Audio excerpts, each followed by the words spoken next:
The war in Ukraine, reports of at least 2 dead tonight in Poland from a missile not far from the Ukrainian border. Ukraine tonight saying it was Russia. Russia tonight denying responsibility. Of course, Poland is a NATO country, and this evening we know there has been an emergency meeting convened in Poland. President Biden has been briefed and what the White House said just moments ago. The first images just now coming in, the smoke you can see there off in the distance, the moment after the missile strike in the Polish countryside. Police and fire trucks arriving at the scene after dark, Poland calling an emergency security meeting, and Poland this evening signaling it was a Russian-made missile. But the Pentagon will only say they're investigating where this missile came from. And this all comes amid at least 90 missile strikes across Ukraine, power out in parts of the capital of Kyiv, power out in Lviv and Kharkiv, too. Cecilia Vega traveling with the president. But first tonight, what we've learned so far.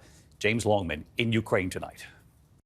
Tonight, a potentially dangerous escalation in the war. Reports of at least one missile landing inside a rural area of Poland as a member of NATO, just 4 miles from the Ukrainian border. Ukraine's President Zelensky blaming Russia, but the Kremlin denies it was theirs. The blast killing at least 2 people, the Pentagon saying the U.S. is investigating. We have no information at this time to corroborate those reports, but again are taking them seriously. President Biden has been briefed on the reports out of Poland, speaking with Polish President Andrzej Duda late today.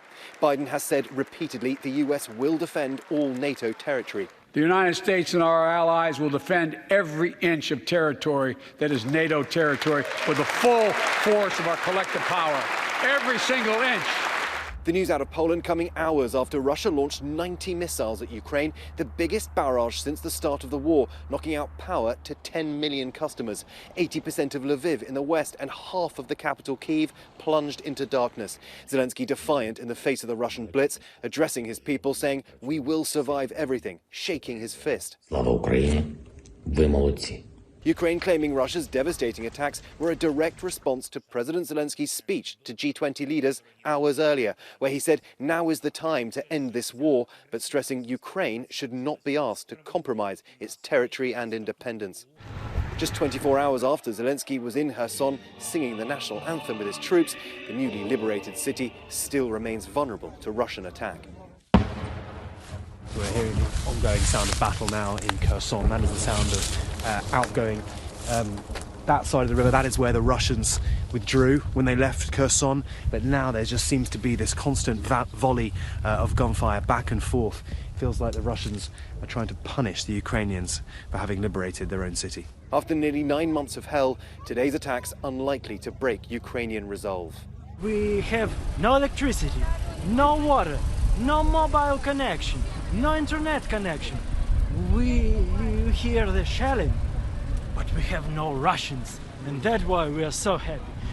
Clutching the Ukrainian flag there. Let's bring in James Longman live in Ukraine tonight. And James, Poland tonight, as you well know, saying this was a Russian-made missile. The Pentagon obviously being very careful here, only saying they're investigating where this missile came from.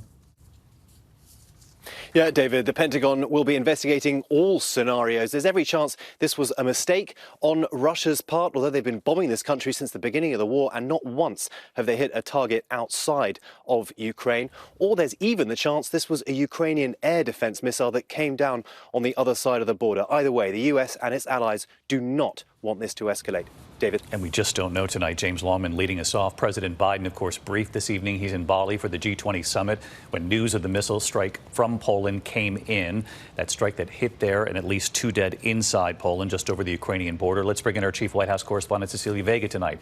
She's traveling with the president. And Cecilia, what have you learned tonight?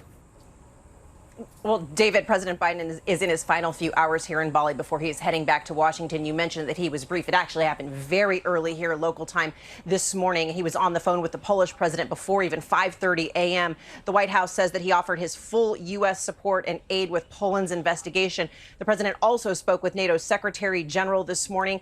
Look, you've heard this. President Biden has made it crystal clear from the start of this invasion that the U.S. and its allies will defend, he says, every inch of NATO territory. But he has also repeatedly said that they want to prevent any kind of escalation, that a direct confrontation between NATO and Russia would result in World War III. That war in Ukraine, of course, has been at the top of the agenda here at this G20 summit in Bali, with Putin refusing to attend. But David, right now, this is all breaking. U.S. officials are telling us that the highest levels of the administration are working to find out what happened, gathering more information in Poland. But at this point, David, they are calling it, quote, incredibly concerning. Cecilia Vega traveling with the president tonight on the breaking news. Cecilia, our thanks to you as well. Hi, everyone. George Stephanopoulos here. Thanks for checking out the ABC News YouTube channel. If you'd like to get more videos, show highlights, and watch live event coverage, click on the right over here to subscribe to our channel. And don't forget to download the ABC News app for breaking news alerts. Thanks for watching.